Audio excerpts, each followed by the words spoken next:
Ladies and gentlemen, thank you for standing by and welcome to the VMware's fourth quarter and fiscal year 2021 earnings call. At this time, all participants are in a listen-only mode. Please be advised that today's conference is being recorded.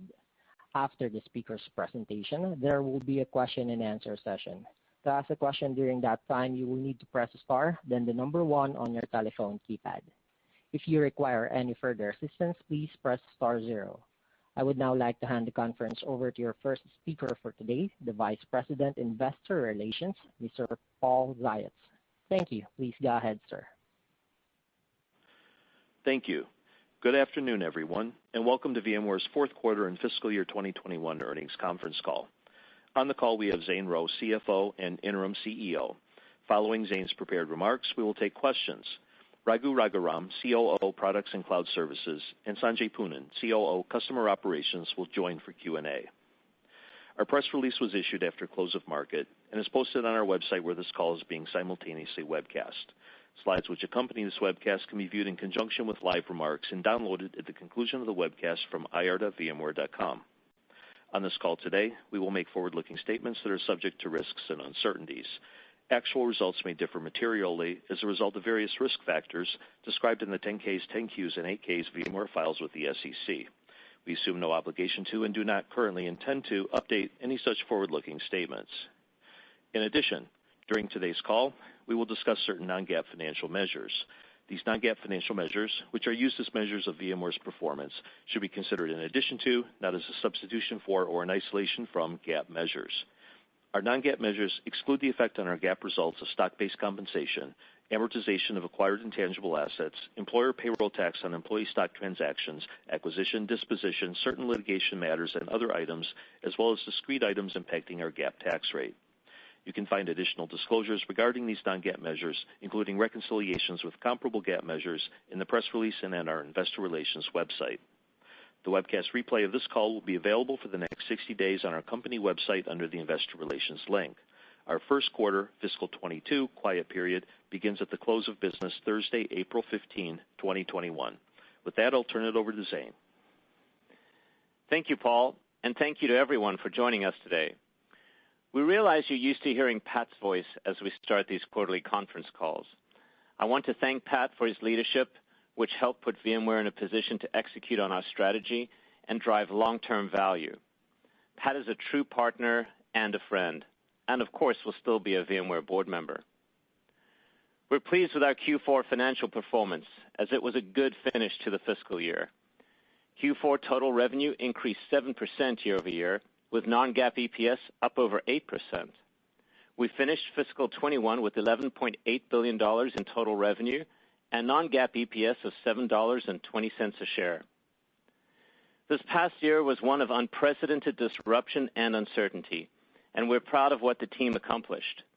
As we quickly adapted to a distributed workforce, we helped our customers accelerate their work-from-anywhere journey and their application and cloud modernization initiatives. We're seeing customers continue to choose VMware to help them deliver the digital foundation to power their apps, clouds, security, and user experiences. Large global customers continue to align and partner with us, and the nature of our strategic relationships with our largest customers continues to grow. In Q4, we closed deals with significant aerospace and telco customers and saw particular strength in the financial sector, including wins with HSBC and Wells Fargo.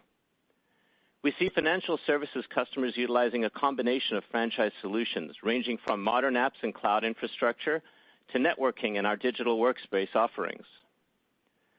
We also continue to see momentum with key communication service providers such as NTT Docomo and Telia increasing their focus on VMware solutions, as well as new and expanded contracts with additional Tier 1 communication service providers globally. In the retail sector, a large customer that standardized on our technologies in their private cloud is leveraging VMware as a platform for their cloud migrations, while also investing in edge cloud infrastructure and using Tanzu for containers in their retail edge locations. We see this as a repeatable use case for other retailers, along with other e-commerce app development use cases retailers are building on top of Tanzu. Our work with life sciences and healthcare customers is enabling their critical apps to run on our hybrid cloud and is helping to secure their user devices for employees working from anywhere. In addition, our partner ecosystem is driving momentum for VMware solutions. We're expanding the reach of our solutions through key strategic partnerships, from our VCPP partners to hyperscalers to system integrators. For example, earlier this month, we announced an expansion of our partnership with Accenture, resulting in the launch of their dedicated VMware business unit. The group will bring together approximately 2,000 professionals across a variety of industries with expertise in hybrid cloud and cloud migrations, cloud native and application modernization, as well as security.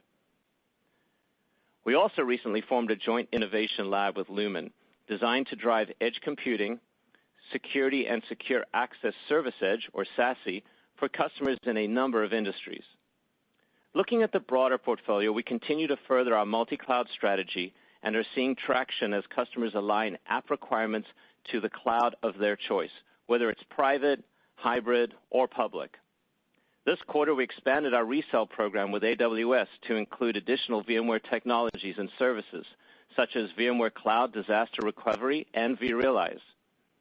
Additionally, VMware Cloud on Dell EMC, a Dell Technologies cloud service from VMware, expanded to the EMEA market with immediate availability in the UK, Germany, and France.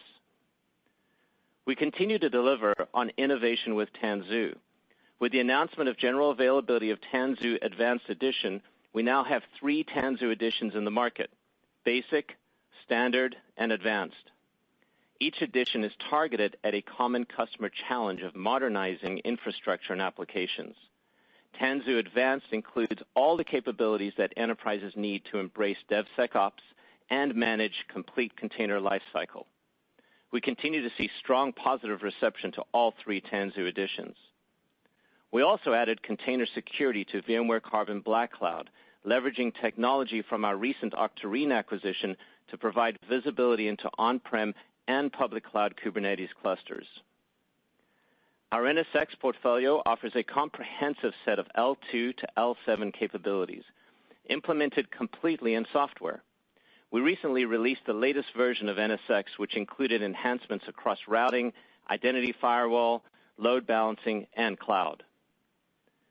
In FY21, VMware was recognized by top industry analyst firms as a leader in 13 key reports across cloud management, networking, hyper-converged infrastructure, and end-user computing. In November, Forrester named VMware a leader in the Forrester Wave Hybrid Cloud Management Q4 2020. More recently, we were named a leader in December's 2020 Gartner Magic Quadrant for hyper-converged infrastructure software. And in January, VMware was positioned as a leader in 3 IDC MarketScape reports related to the end-user computing space, including the Worldwide Unified Endpoint Management Software 2021 Vendor Assessment. From a broader corporate perspective, I'm personally pleased to highlight that we recently unveiled our 2030 agenda, which encapsulates how we will drive ESG goals into every aspect of our business. Our 2030 agenda is integrated into the business and is focused on 3 business outcomes: trust, equity, and sustainability. Recently, we also performed well in the areas of sustainability, earning the distinction of being included in the 2020 Dow Jones Sustainability Index among the world's leading ESG benchmarks. Now let's move to more detail on our business performance as well as our forecast. In Q4, the combination of subscription, SaaS, and license revenue grew 8% year over year to $1,721 million. We saw large enterprise demand strength throughout the quarter, which allowed us to close a record 35 deals over $10 million. This was balanced with good performance in our commercial business as well. Subscription and SaaS revenue increased 27% year over year for the quarter, with strong growth in our VMware Cloud Provider Program, end-user computing, Carbon Black, and VMware Cloud on AWS offerings. We continue to invest and expect to see further growth in this important area for us in FY22 and beyond. Our focus is on scaling existing offerings as well as adding new solutions. VMC on AWS once again had a great quarter with both workloads and revenue nearly doubling year over year as we continue to expand functionality and use case adoption. As of the end of Q4, ARR for subscription and SaaS was $2.9 billion, an increase of 27% year-over-year. License revenue for the quarter declined 2% year-over-year to $1.014 billion. Now, this was better than expected as we had a strong deal closure rate throughout the quarter. Non-GAAP operating income increased 8% year-over-year in Q4 to $1.133 billion, primarily driven by better than expected revenue growth. Non-GAAP operating margin for the quarter was 34.4%, with non-GAAP earnings per share of $2.21 on a share count of 423 million diluted shares. We ended the quarter with $10.3 billion in unearned revenue and $4.7 billion in cash equivalents, and short-term investments. Cash flow from operations for fiscal 21 was $4.4 billion, which was well ahead of our expectations. Q4 cash flow from operations was $1.324 billion, and free cash flow was $1.242 billion. Now, this strength was primarily due to our emphasis on closing certain deals prior to calendar year end, which resulted in receiving the associated cash in FY21 rather than FY22. In addition, we benefited from early collections and advance payments from partners and customers, as well as certain other expenditures which were lower than expected in FY21. With subscription and SaaS becoming a larger share of total revenue, we're now providing our end-of-period total and current RPO. For Q4, RPO was $11.3 billion, up 10% on a year-over-year basis, and current RPO was $6.2 billion, up 12% year-over-year. Total backlog was $93 million, substantially all of which consisted of orders received on the last day of the quarter that were not shipped that day and orders held due to our export control process. License backlog at quarter end was $23 million. Overall, our product portfolio performed well in Q4, with customers continuing to purchase solutions that contain multiple products. Core SDDC product bookings increased 12% year-over-year in Q4, highlighted by strength in our vRealize management offerings, which are now available both on a perpetual and SaaS basis. Compute product bookings also performed well, growing in the low single digits year-over-year. NSX and vSAN had single-digit year-over-year declines, which was an improvement for both versus Q3 of FY21. These two technologies continue to be further integrated into our broader solutions. 3/4 of our EUC product bookings are now SaaS. EUC's ACV SaaS growth rate was 30% year-over-year in Q4, driven primarily by Horizon and our initiatives related to Anywhere Workspace. Given our focus on SaaS ACV, EUC product bookings decreased in the high single digits year-over-year. Carbon Black Cloud once again grew in the high double digits year-over-year, and we continue to make progress in expanding our endpoint and workload protection capabilities and delivering intrinsic security value to our customers. Our Tanzu portfolio exceeded expectations and had a strong attach rate in 8 of the top 10 VMware deals in Q4. In Q4, we repurchased 2.7 million shares in the open market at an average price of $140 per share. At the end of Q4, we've utilized over $1.4 billion from our current repurchase authorization of $2.5 billion.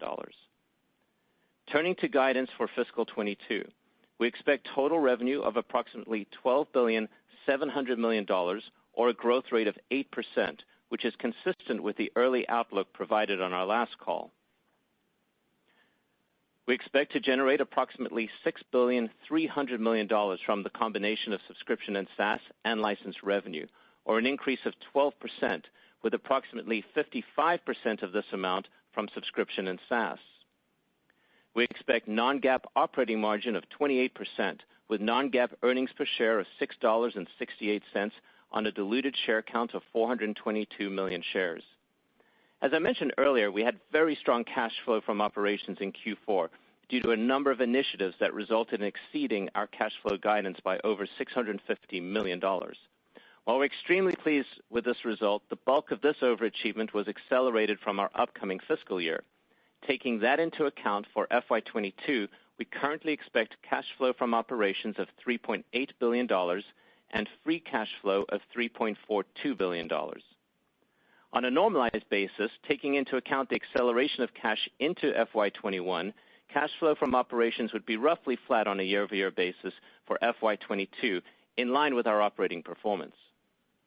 For Q1, we expect total revenue of approximately $2,910 million, or a growth rate of 6%. We expect approximately $1,320 million from combined subscription and SaaS and license revenue in Q1, an increase of 7% year over year, with over 55% of this amount from subscription and SaaS. Our expected growth rate for Q1 license revenue is impacted by continued growth in subscription and SaaS and the strength we saw in Q1 last year. We expect non-GAAP operating margin of 27.5% for Q1, with non-GAAP earnings per share of $1.49 on a diluted share count of 422 million shares. In closing, we're pleased with our Q4 performance, the improvements we're seeing in the macro environment, and our expanding opportunities to engage with our customers and partners. We're committed to executing at scale as we continue to build our subscription and SaaS business and invest in our future growth while delivering technologies and solutions today that help our customers and partners with their digital transformations. Before we go to questions, I'm pleased to tell you that we are making progress on the potential spinoff of VMware from Dell. While our special committee of independent directors continues to evaluate the spinoff, we believe that it could be value enhancing to VMware and its stockholders. We will not be commenting further on these discussions until there's more definitive news to share. With that, I'll turn it back to Paul for Q&A. Thanks, Zane. Before we begin the Q&A, I'll ask you to limit yourselves to one question consisting of one part so we can get to as many people as possible. Raghu and Sanjay are joining us now for Q&A. Operator, let's get started. Thank you, Paul. As a reminder, to ask a question, you will need to press star, then the number 1 on your telephone keypad. Again, that's star, then the number 1 on your telephone keypad. To withdraw your question, please press the pound key. Please stand by while we compile the Q&A roster. Our first question will come from the line of Raimo Lenschow. The line is now open. Hey, thanks for taking my question, and congrats on a great finish to the year. And I do miss Pat as well. My question was on vSAN and NSX. Those are obviously growth areas for you in the past and now suffering from the pandemic, but it looks like it's getting a little bit better. Can you just talk a little bit what you're seeing there in terms of how this gets impacted and how this acts when we're coming out of the pandemic? Thank you. Sure, Raimo. Yeah, happy to talk about that and maybe ask Raghu to add in a few comments afterwards. As anticipated, we did see continued COVID impact, most particularly on the transformational deals in Q4. Even as you point out, we had a great quarter, and the performance suggests that, there is some recovery in this area. I will point out we had, as I mentioned on the prepared remarks, 35 deals with 10 million and over versus 28 a year ago. And within those deals last year, we were fortunate to have what we'd call sort of our Uber deals, which are extra large deals that clearly had an impact on both NSX and vSAN. We also had some tough compares. So NSX was up 21% last year, year over year, and vSAN was up 15%. So when you think about those transactions, if you exclude the really large transactions, NSX was actually up incrementally on a year-over-year basis. So overall, we're pleased with both where we are in the incremental basis as well as year-over-year for both those products. And then, Raghu, maybe an opportunity for you to talk a little bit more about NSX in particular. Absolutely. Raimo, as you know, we greatly expanded our NSX portfolio to offer the complete set of Layer 2 to Layer 7 services and software. Notable amongst them were our AVI load balancing capability, our advanced threat protection suite that we introduced for IDS, IPS, and East-West security in general, and of course our Velo Cloud. All of those businesses did really well, and we are pleased with the growth of those businesses. And so that's one aspect of the NSX growth.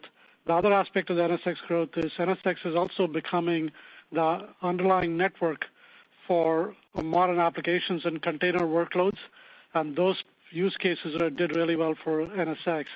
And then last but not the least, increasingly NSX is part of our cloud solutions, and we had some benefit there as well. Okay, perfect. Very clear. Thank you.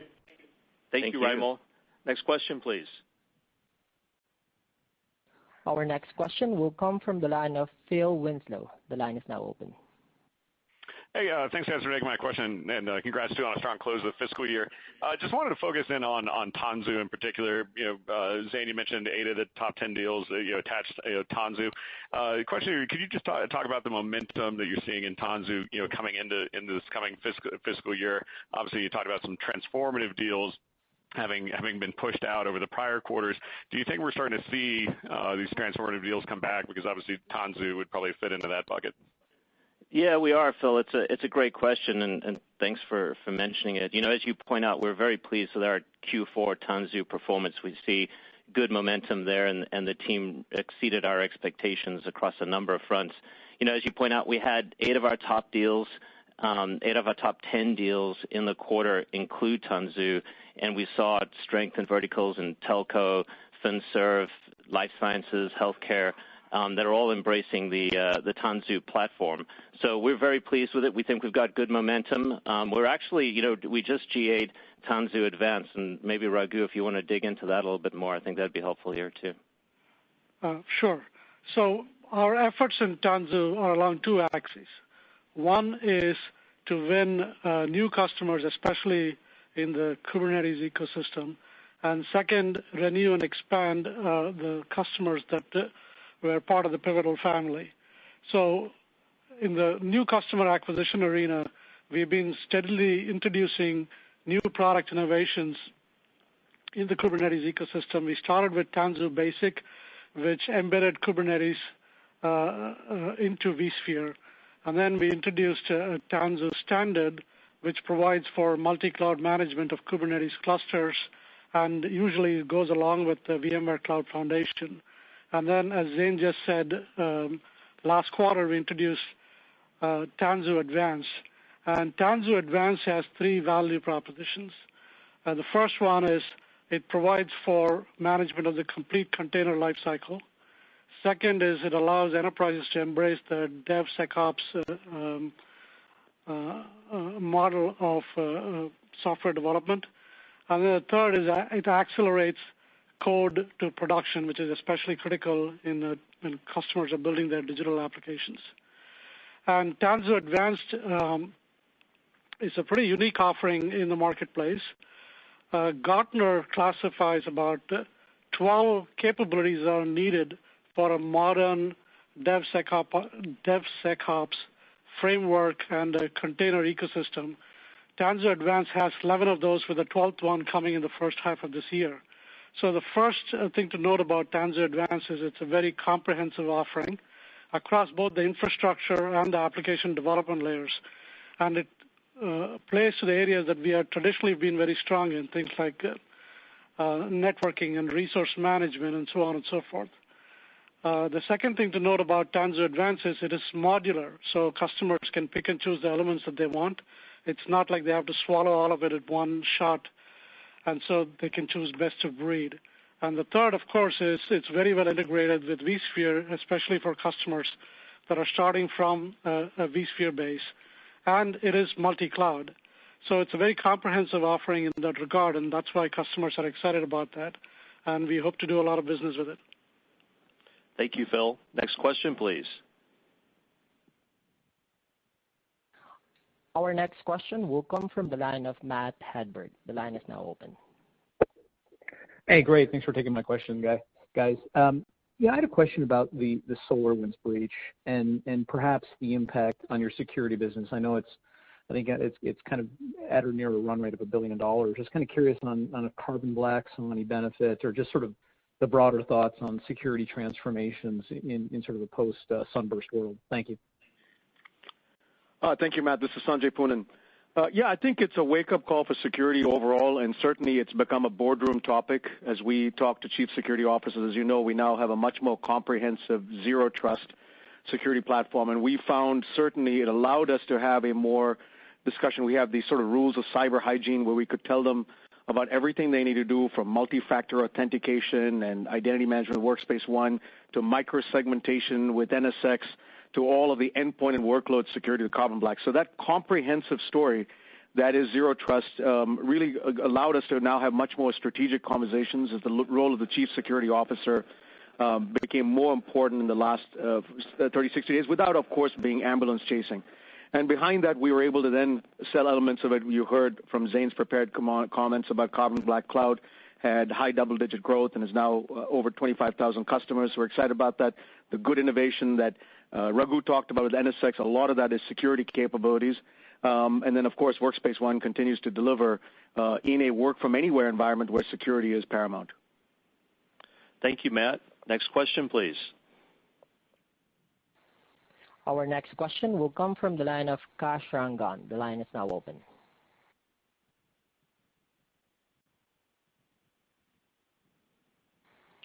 Kash Rangan, the line is now open.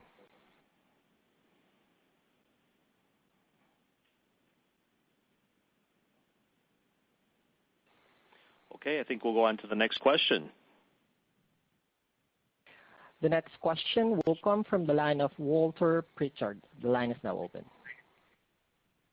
Hi, thanks. Zane and Sanjay, I guess I'm wondering, as it relates to your articulation around the subscription transition, you've gone through sales kickoff and you're getting into a new year here. I'm curious sort of what you're charging the sales force with around pushing vSphere on a subscription basis. And I know, Zane, you mentioned you'd had that at least to some degree in the numbers as you guided for the year initially, and you didn't change that. But just an update there would be helpful, I think, for folks. Thanks. Yeah, sure, Walter. We're just pleased you're not asking a security question. No, we continue to focus on our sub and SaaS growth. We, as you know, we're a week away from our sales kickoff. We're very comfortable with the transition that we're making and the growth that we're seeing in our sub and SaaS portfolio. I highlighted we grew 27% year over year in the fourth quarter, comprised 22% of our total revenue. So we're excited about the opportunity. We're excited about what FY22 will bring. We've guided to 31% if you look at the guide for FY22. Which will be a nice increase. We think the portfolio within that is growing nicely, and the sales teams are candidly doing a great job as we work with our customers to meet their needs and to grow the portfolio. Sanjay, I don't know if you want to talk a little bit more about the comp structure there. Yeah, very briefly, next week is our sales kickoff, and what we're emphasizing to them is obviously to go where the customer is going. So as you think about the move towards cloud, it's private cloud, public cloud, and edge cloud, and we're going to go where the customer is. If there's appropriate deployments on premise, we'll orient to that, and especially in the edge, we saw with some of those use cases. But certainly there's a orientation towards cloud, and that will accelerate subscription and SaaS. We've also seen good success with some of the places where we have some of these flexible offerings already. We realize SaaS has some of those capabilities now, Horizon, and that has given the reps early taste of how we can orient our discussion towards some of those SaaS offerings and bring those flexible universal type offerings. So you'll hear more about that from us in the coming months. Thank you, Walter. Great, thanks. And good luck in your next endeavor. Thanks. Next question, please. The next question will come from the line of Shannon Cross. The line is now open.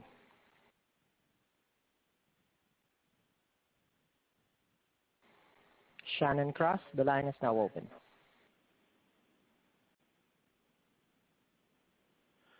Okay, we'll go to the next question then. Next question will come from the line of Mark Murphy. The line is now open. Hi, good afternoon. This is Matt Koss on behalf of Mark Murphy. I'll add my congratulations for this quarter. I'm wondering if you could let us know, over the past year, where have you specifically seen areas of underinvestment in private clouds, and where might we see some of this investment come back or snap back in this fiscal year? So this is Raghu. From your question, it was not clear whether you're talking about VMware's investment or the customer's investment. I'll try to touch upon both. VMware, we are super excited by, obviously, the full private cloud stack, and that's indeed one of the ways we distinguish ourselves in the marketplace. And over the last year, as you saw in the prepared remarks, our investments in management, our investments in network security, and our overall private cloud investments have paid off really well. From a customer point of view, as Sanjay just mentioned, customers think about their cloud spending in certainly in the data center, but also increasingly the edge. But if you step back and look at it, the way customers look at it is they very often adopt what we call a 2+1 or a 2+2 strategy. What I mean by that is they look at their applications and deploy them across two public clouds, a private cloud and an edge cloud. And then the question becomes, how do you modernize your applications on the cloud of your choice? How do you migrate the applications to the cloud of your choice? And how do you manage all of these things together? And that's where our portfolio is focused on. So with VMware Cloud, for example, we can help customers. Historically, we have helped customers migrate to the cloud faster than any other mechanism, 47% faster and 57% cheaper. With our Tanzu portfolio, we can help our customers modernize their application portfolio. And in the enterprise, the majority of applications are Java and Spring, and we provide the fastest paths to modernization across the private cloud and the public cloud. And as I said earlier, you can pull it all together and manage it all together as one overall application and infrastructure estate. And last but not the least, our investments in security.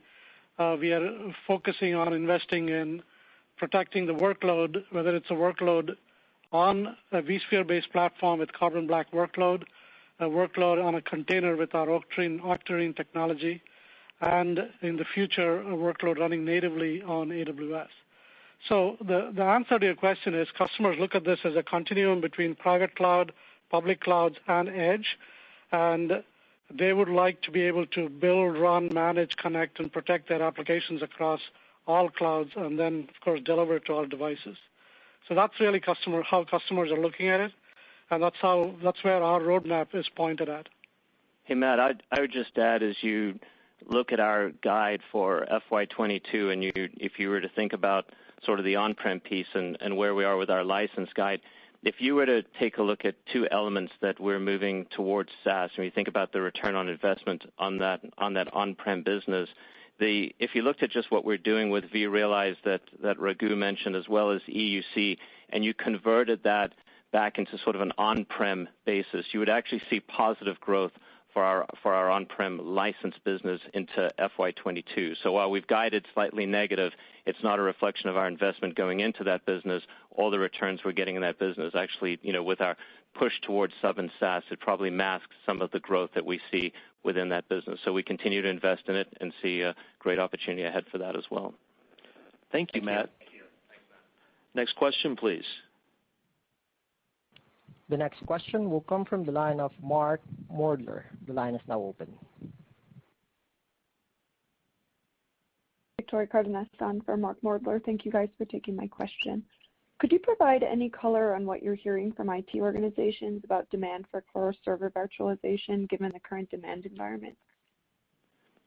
Sure, yeah, I'll start and then let Raghu add on the server side. Obviously what we saw in Q4 was highlighted by what we saw with our core SDDC product strength, which, as I mentioned, was up 12% year over year. We saw strength in our vRealize management offerings, as well as the compute products that performed really well.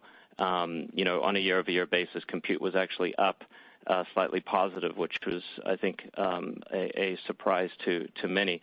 Our multi-cloud offerings, such as VCPP, cloud management, VMC on AWS, contribute to this core SDDC growth, which I think is at least somewhat synonymous with as you're thinking about, where you are with servers and the question you had on compute. Raghu, maybe if you want to touch on a little bit more on the demand that you think. So server virtualization typically has been a function of the workloads that are being introduced into these environments.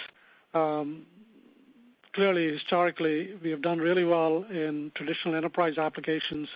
Over the last couple of years, customers are increasingly adopting what we would call cloud-native architecture applications built using microservices and containers and so on running on top of vSphere. And as Sanjay pointed out, we are seeing virtualization at the edge.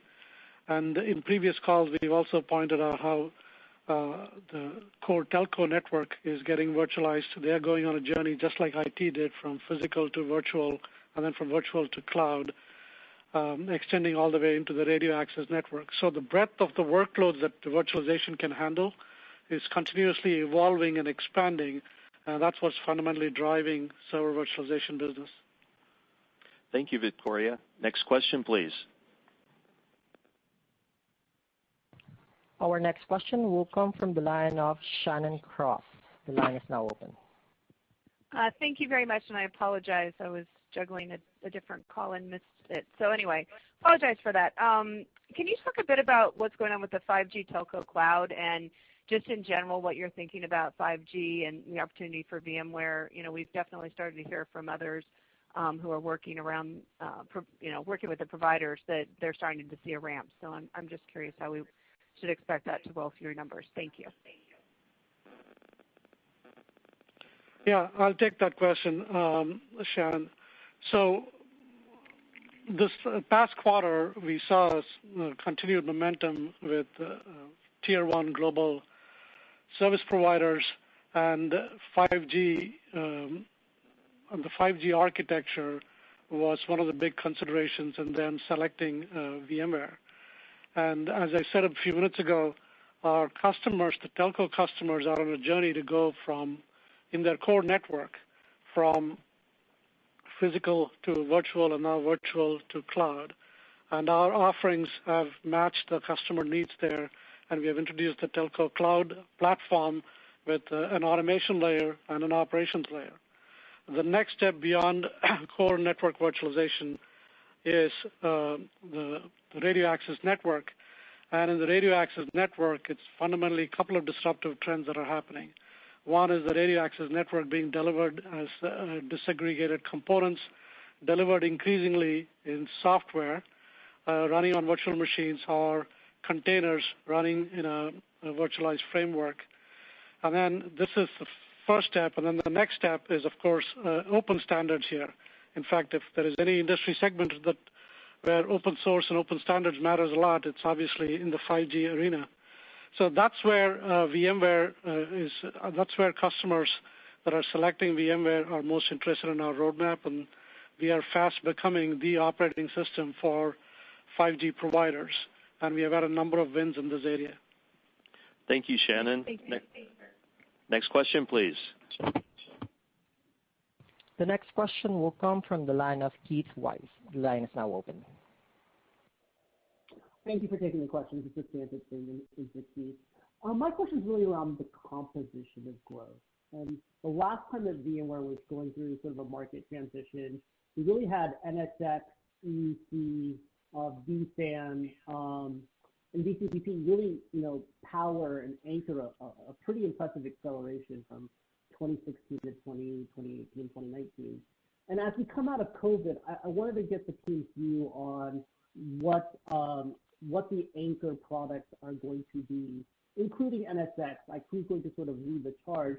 And are those products of material scale today to drive that dollar growth in terms of driving that overall growth? So if you could sort of paint the picture of how you expect things to trend over the next 2 years from a product portfolio perspective. Sure, yeah, I'm happy to start and then have Raghu maybe dig into some of the opportunities within those products. I mean, obviously we feel very good around our sub and SaaS portfolio, and Raghu went through sort of all the components of that that we believe will drive growth for many years to come, and are quite pleased with the 31% growth that we're expecting in FY22, and obviously sizable growth beyond that.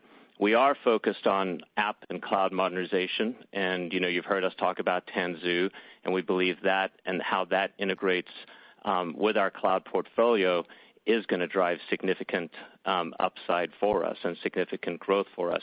We also talk more about stacks, so you're going to hear us talk more about whether it's VMC on AWS or just the VMware cloud, and that's probably the area that I would identify as the integrated nature of this and our 5 franchises that we've been talking about over the last number of quarters now, all as being key drivers to growth, as well as the work we've been doing with intrinsic security to form a wrapper around all that. So we're pleased with the portfolio now more than ever before and how it's integrated and how it's working together. But I'll have Raghu maybe give a couple of highlights as he sees the product set as well. Absolutely. So I would talk about our portfolio in 2 halves, if you will. One is addressing a customer's drive towards application modernization. A big part of application modernization, of course, one is modernizing the application estate. The other is moving to a cloud. And our VMware cloud offerings, which are now present across all the hyperscalers and other cloud providers, as well as on-premise, and the Tanzu offerings, both of them are maturing, and we are bringing them together along with our management portfolio into something that we are calling as VMware Cloud. And this combination of Tanzu plus the core VMware Cloud Foundation delivered as a service plus management addresses a secular need from the customer base in terms of their application modernization and migration journey, and to be able to manage all of that together. So that's one. That's going to be one driver of our growth.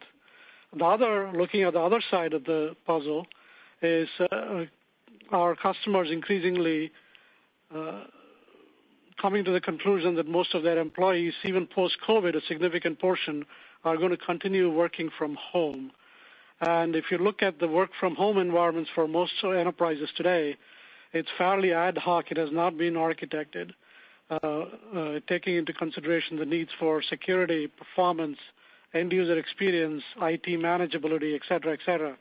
So what we have done is we have bought all the components necessary for a great work from anywhere experience for both IT and end users by bringing together Carbon Black, our end user computing portfolio, and our SD-WAN Velo portfolio, along with the VMware SASE announcements, put them together as a solution, and we think that is going to drive significant customer interest and growth as well. So these would be the 2 pillars that our sales force will be taking to market in a big way this year. Thank you, Sanjit. Next question, please. The next question will come from the line of Brent Hill. The line is now open. Thanks, guys. This is Parthivan for Brent. Zain or Sanjay, can you speak to the assumptions that you're embedding into the 8% revenue growth guide for fiscal 22 relative to last year? Just, in terms of sales cycles, close rates, expansion rates on the SaaS side, any color there would be helpful. Sure. Yeah, I'm happy to start, and then I'll hand it over to Sanjay.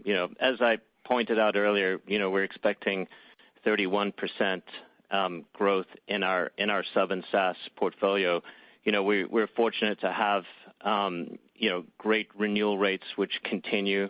We also have, I'd say, good duration with our EAs, and obviously saw significant EA growth above $10 million spend in the fourth quarter. So we would expect those natural trends to continue through FY22. We've got a number of products within that sub and SaaS portfolio that have been performing really well. VCPP had one of its best quarters ever in the fourth quarter, and we see that trend continuing. We're also very pleased with the work that's going on with VMC on AWS, both on our side and with AWS as a reseller there. So we're very encouraged by the opportunity set we see there, and candidly with much of our sub and SaaS portfolio, we think there's a great opportunity ahead. So Sanjay, I don't know if you want to dig in a little bit more and to talk a little bit from the customer lens, what you're seeing. Yeah, I think as we kind of translate and hopefully there's a gradual recovery in the economy, I think those 2 portfolio elements that Raghu built on is kind of what we're reinforcing to our sales force.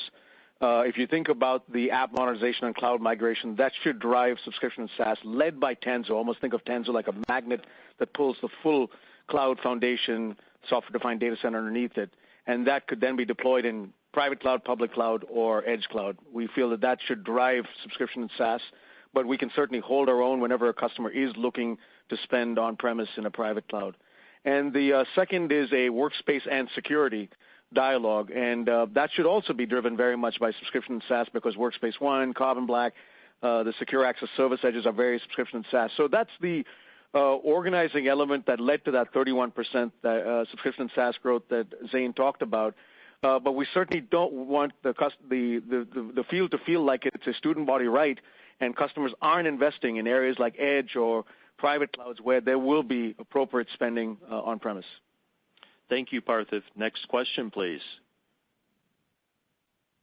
The next question will come from the line of Kirk Materne. The line is now open. Hi, this is Sharad Ved calling on behalf of Kirk, and thanks for taking the question. I wanted to ask about VMware Cloud. So there's clearly great traction given the prepared remarks on doubling revenue and workloads year over year on VMware Cloud on AWS, the strong established partnerships with all the hyperscale cloud vendors. When you think about your growth here, are VMware Cloud customers actively expanding their presence on the platform, or is the ARR growth more of a function of bringing on net new customers?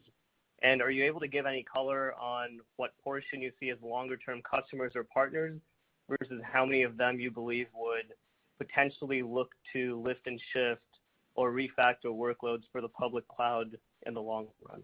Thank you. Yeah, let me start. The answer to the first part of your question is the workloads growth on the VMware Cloud and AWS platform is coming from both the axes that you talked about. One is existing customers expanding, and in fact expanding at a considerable rate once they get used to the platform. And then we are also acquiring new customers. Our partnership with AWS, both on the product side and on the go-to-market side, is helping us greatly in this, and the resale relationship is working very well.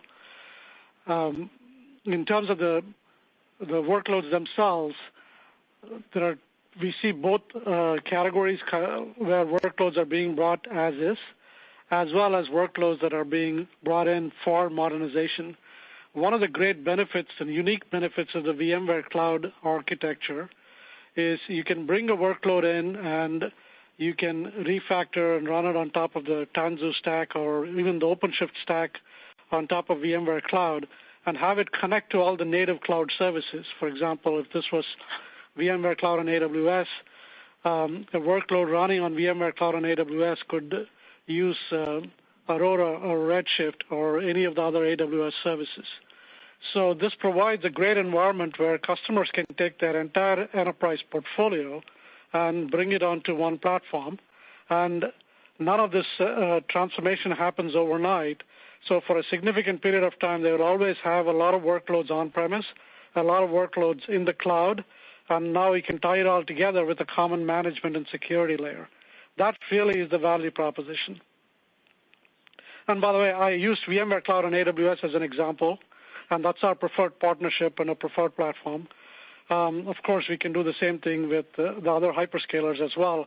And with the other hyperscalers, that business is in its infancy, but we are seeing very robust pipelines and a lot of excitement and a great working relationship there as well. Thank you, Sharad. Next question, please. The next question will come from the line of Keith Bachman. The line is now open. Hi, thank you very much, and congratulations on a very strong set of results. I wanted to go back to Tanzu if I could, and Raghu, thank you for that description on the three levels. And my question is, A, is Tanzu in your mind a part of pulling the portfolio, or is it a revenue generator? And B, is there any metrics that you anticipate giving this year on Tanzu adoption, and what might those metrics include? Many thanks. Yeah, I'll answer the first part, and then Zane can talk about the second part of the story. So Tanzu for us is all of the above, is the short answer. We absolutely see it as a independently a significant and massive market, which is the market for customers doing their digital transformation and building new applications. are refactoring and modernizing their existing applications. And we are very unique in that market in terms of both the breadth of our portfolio as well as the fact that we are multi-cloud, and of course, we run really well on top of vSphere. So that's the first part of the answer to your question. And of course, customers never run infrastructure for its own sake, right?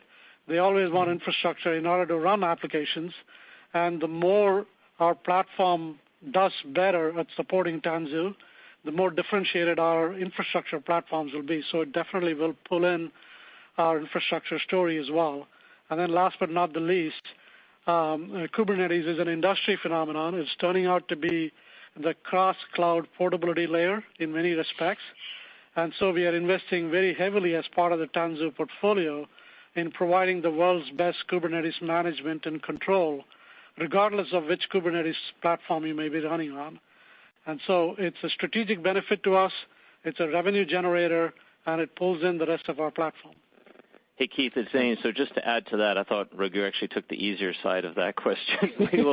We will continue to give you more information as we find it beneficial. I mean, as Raghu said, it's both of the above. It's very strategic, and we believe is a great revenue and bookings producer for us as well. So it's part of our strategy, and with that, you'll hear us talk more about customer counts and other sort of relevant statistics as the product grows and as we grow in adoption and as we continue to make exciting announcements within that product portfolio. So more to come on that front, Keith. Thank you, okay. Keith. Thank you. Next question, please. Next question will come from the line of Ben Bollin. The line is now open. Good evening, everyone. Thank you for taking the question. Could you talk a little bit about the relationship with Lumen, and in particular, how you view your strategy with SASE as differentiated versus the rest of the market?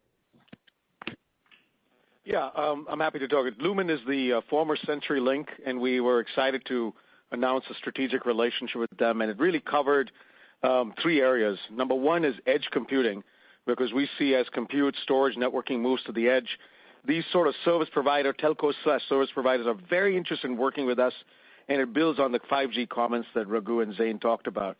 The second is work from anywhere, and they see a tremendous proposition of our VMware portfolio around Workspace ONE, inclusive of Horizon, tying into Secure Service Edge. We made some very strategic announcements in VMworld around that, so that's going to be a very key part to their portfolio. And the third was security, particularly Carbon Black for protecting endpoints and workloads. We're going to form with them a joint innovation lab where we will take these solutions jointly to market, and it's a very, very exciting type of partnership. And we're seeing these type of partnership emerge with other service providers and many telcos as they have a B2B arm that wants to then service our enterprise customers given these big moves in the industry of 5G and security. Thank you, Ben. I think we have time for one more question, so let's take the last question. All right, our last question will come from the line of Robert Mahak. The line is now open. Great, thanks. A theme I keep hearing about is infrastructure automation, which ties in well with your recent SaltStack acquisition. Can you just expand on how VMware benefits from IT automation and where you stand in integrating the SaltStack acquisition? Yeah, we are very excited by the Salt interest in Salt amongst our customer base. And overall, if you think about our management portfolio, there is an operations piece called vRealize Operations and an automation piece called vRealize Automation. And the role of vRealize Automation and products like that in the industry is to automate the setup of infrastructure to meet the needs of applications and application developers.